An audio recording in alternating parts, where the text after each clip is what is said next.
All right, now let's try these tacos. Well, the main thing we're gonna try here is the tortilla, right? But now we got it ready. Taco version. All right, let me see. I think I'm gonna choose this one here. Put a little bit of lime, you already know. And let's see if this tortilla is better than the corn one.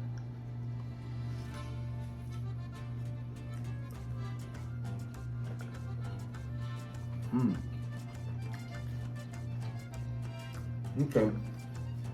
Wow, it tastes official. I don't see like no difference, but obviously corn, you could taste the corn, but it's like, you taste something that's alternative, and then you're gonna be like, oh man, but it has an aftertaste, this and that. Nope, this is good.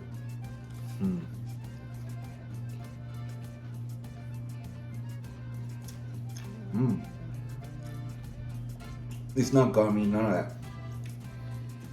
And it has a few minutes already since it was done. So this is awesome.